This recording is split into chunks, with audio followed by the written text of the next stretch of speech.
The art of living is more like wrestling than dancing, because an artful life requires being prepared to meet and withstand sudden, unexpected attacks. Keep a list before your mind of those who burned with anger and resentment about something. Even the most renowned for success, misfortune, evil deeds, or any special distinction. Then ask yourself, how did that work out?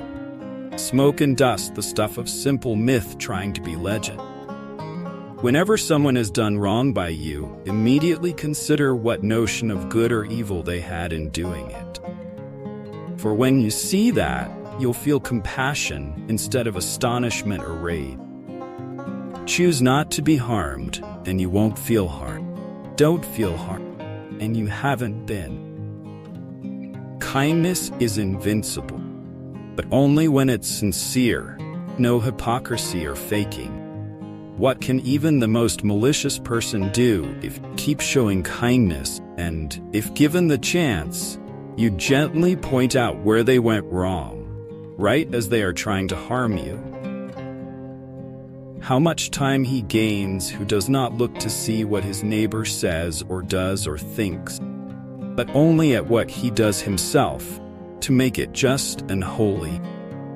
If someone is able to show me that what I think or do is not right, I will happily change, for I seek the truth by which no one was ever truly harmed. It is the person who continues in his self-deception and ignorant who is harmed. Dig deep within yourself, for there is a fountain of goodness ever ready to flow if you will keep digging.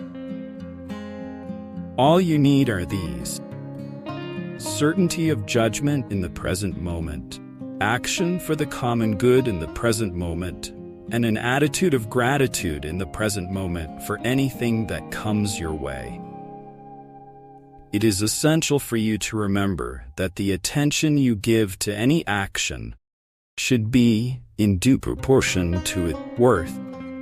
Then you won't tire, give up, if you aren't busying yourself with lesser things beyond what should be allowed. Don't be ashamed of needing help.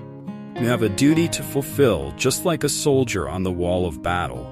But what if you are injured and can't climb up without another soldier's help?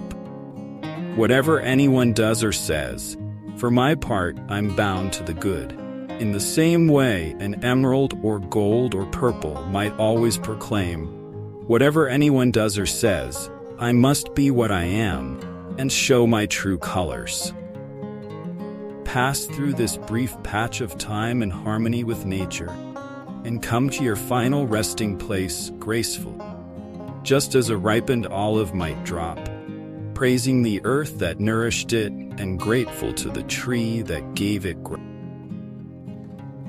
I learned to read carefully and not be satisfied with a rough understanding of the whole, and not to agree too quickly with those who have a lot to say about something.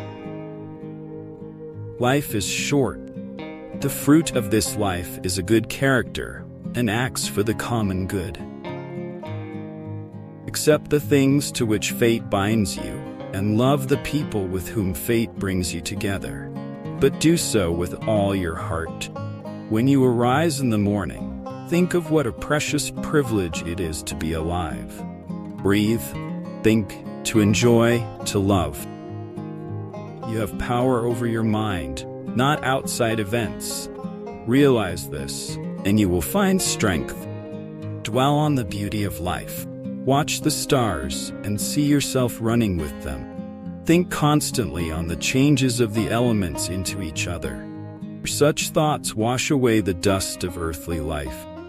Everything we hear is an opinion, not a fact. Everything we see is a perspective, not the truth. Accept the things to which fate binds you, and love the people with whom fate brings you together. Do so with all your heart. The object of life is not to be on the side of the majority, but to escape finding oneself in the ranks of the insane. Think of the life you have lived until now as over, and as a dead man, see what's left as a bonus and live it according to nature. Love the hand that fate deals you. Play it as your own. What could be more fitting? Very little is needed to make a happy life. It is all within yourself, in your way of thinking. Try praying differently and see what happens.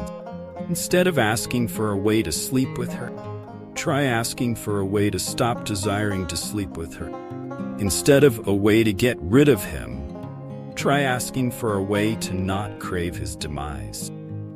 Instead of a way to not lose my child, try asking for a way to lose my fear of it. Do not indulge in dreams of having what you have not, but reckon up the chief of the blessings you do possess, and then thankfully remember how you would crave for them if they were not yours.